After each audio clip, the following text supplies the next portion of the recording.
I'm going to give you coronavirus updates. That's my last rant, I promise. I'm going to be calmer now. Let's get some scary stuff out of the way. I need to update you on a few things since my last coronavirus episode, and we're going to start with what makes things worse. So we've talked about NSAIDs, right?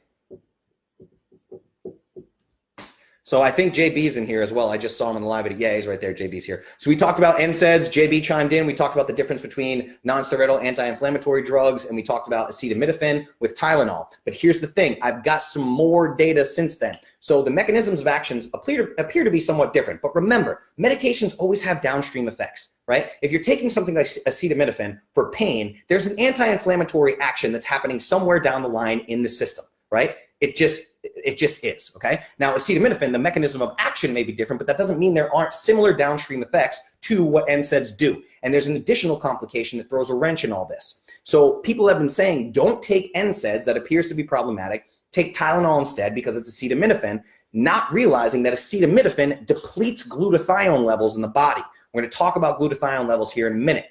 That is basically the mother of all antioxidants, not good for overall immune system function. Now, we just had a comment about turmeric. The same thing here. You don't necessarily want to squash the body's innate inflammatory response, that acute inflammatory response to a stressor put on the body. For instance, higher body temperature may inhibit the replication of a virus in the cell.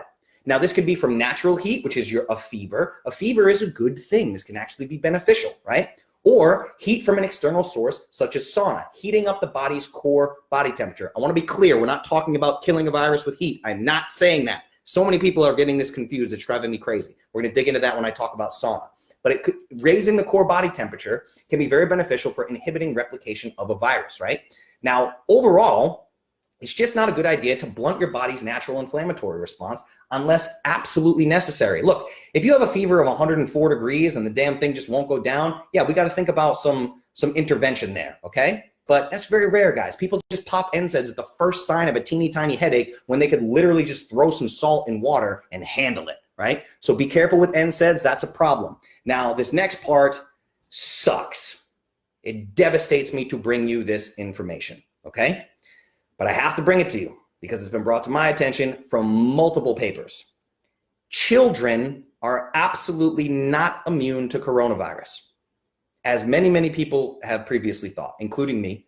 I thought that I didn't know that they were immune to it, but they seem to be at very, very low risk. I want to be clear. They are still at very, very, very, very low risk of complication, but it is not zero, and you need to know that, okay? So I need to give you as much information as I can here. Here are the actual numbers to date. So with children age 0 to 9, about 5% of those children require critical care. The mortality rate is 0.002. So to put that in context for you, that's about 1 death per 500 cases, I believe. Guys, I'm terrible at math. Fact check me on this. I'm not an epidemiologist. I'm not any of these things. I'm a normal guy. If I get something wrong, don't scream at me in an email, right? But it appears that 5% of child cases of coronavirus ages 0 to 9 can require critical care with a very, very, very low mortality rate. Ages 9 to 19 seems to be about the same, about 5%, but the mortality rate does jump a bit, which is 0.02. So talking about kids, I gotta just include this here and let you know that kids are not immune to this thing, okay? And that sucks. It's a big deal. So it's horrible news. I really wish I didn't have to share it with you. But we got to be smart about these things, guys. We really don't know. We really don't know what this is a novel virus, okay? So I want to get this out of the way with children and let you guys know that I was wrong about this. I wish that I had been right. We talked about melatonin, how kids have like 7 to 9 times the natural melatonin levels, which seems to inhibit binding receptors, all these different things that we talk. Actually, the melatonin actually inhibits an inflammasome called NLRP3, which we talked about in the last episode. And kids having higher levels of melatonin still might help them, but they are not immune. They're not immune. To say that they're immune is incorrect, and you guys need to know that, okay? So we're going to dig in right here. I'm going to give you some blanket advice, and then I'm going to go deep on supplements. We're going to talk about supplements. I promise you I'm going to get into these exact supplements for you, but I got to get this stuff out of the way first. So the number one thing we know for sure is that people with poor metabolic health are absolutely at the highest risk of complications from COVID-19. At this point, that is irrefutable, okay? Fewer than 12% of Americans are metabolically healthy. So this impacts 88% of the population. 60% of the population has 2 chronic diseases. Something like 25% of children have a chronic health condition at this point. This is how unhealthy America is. And it sucks that I have to keep screaming this at you guys, but I'm telling you, the human species is weaker than it has ever been. That is why this is such a problem. This is 6 decades of food pyramid, mainstream medical nonsense coming back to haunt us, okay?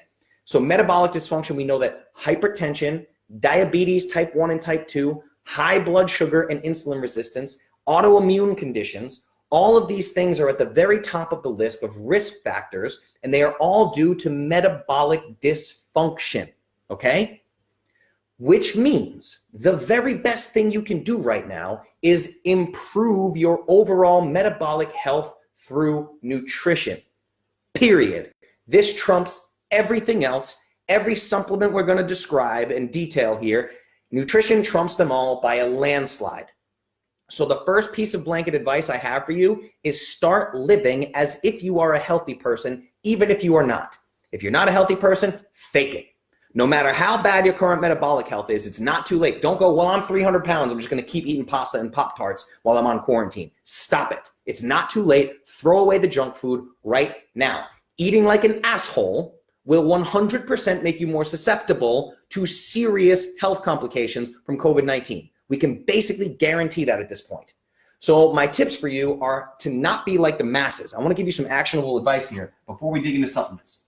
So what are the masses doing? The masses are on Amazon complaining about shipping times. The masses are running into Kroger and Stop and Shop and Publix and wherever the hell and saying, why won't Instacart deliver? What the hell is going on? Blah, blah, blah, blah, blah, right? Okay? That's what the masses are doing. Stop being the masses. Stop hoping for the best at the local grocery store and Amazon.com. I want you to go to eatwild.com. Excuse my chicken scratch. Go to eatwild.com and get to know your local farmers right now before any kind of potential lockdown happens that everyone's talking about, right? Go to a farm and stock up. That's the best thing to do with food right now. Get as much meat as you can. I have more meat in a freezer than I know what to do with, right? Go outside and exercise every day.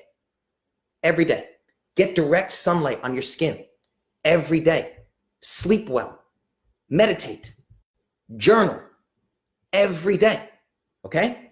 Eat plenty of micronutrients from whole food sources. Listen to my podcast with Marty Kendall from Optimizing Nutrition when we talk all about micronutrient intake from whole foods. Catch up on all the CLOVIS podcasts. Listen to Dr. Paul Saladino, Dr. Ken Berry, Dr. Anthony J. Listen to Rob Wolf. Listen to Marty Kendall, right? Listen to those episodes. Take cold showers every single day. Get in the sauna if you have access to it. I am telling you right now, everything that I just said in the last 30 seconds of this episode is going to hands down be the most valuable portion of this episode. Trumps everything else by a landslide, okay? Okay, so understand that last 30 seconds, that is the heart of this episode. That's what you guys need to do. But here's the thing. Even as I'm telling you this, go meet your farmer, get sunlight, cold showers, sauna, exercise, right? Micronutrients, whole foods, eat whole foods, change the world. Even as I'm saying this, and no matter how many times I say it, and no matter how many times I tell you that there are no miracle supplements to prevent infection, no matter how many times I tell you that predatory marketers are trying to steal your money right now with false claims their products couldn't possibly live up to, no matter how many times I pound these things into your head, 99.9% of you are going to leave this video when it's over and start shopping for the best supplements to help combat coronavirus. This is the way things go, ladies and gentlemen. I'm not dumb. I know this, right? And that is the reality that convinced me to record this episode, so I can at least steer you in the right direction, okay? So we're going to start with some basics. Let me see some comments here. What do we got? Turmeric, even pharma combos haven't been truly vetted yet with good protocols. Exactly. They may work, but we don't know yet. I started taking D3 and C to give my family a boost. We're going to talk about that going further. Be patient. Glad to have you. Thank you so much. Supplement, wash your fucking hands. Yes, wash your hands. I've been telling people to build their immune system. It will help you get over it. Yes, exactly. But they're trying to build their immune system on the back end, right? This is what we're talking about. Good health is how you build your immune system. This idea that we're going to go, hey, we're going to be 300 pounds and we're going to go fix our immune system. The supplements aren't going to do that for you, you know. Turmeric is actually high on my bullshit list in general. This is J.B. Brown talking.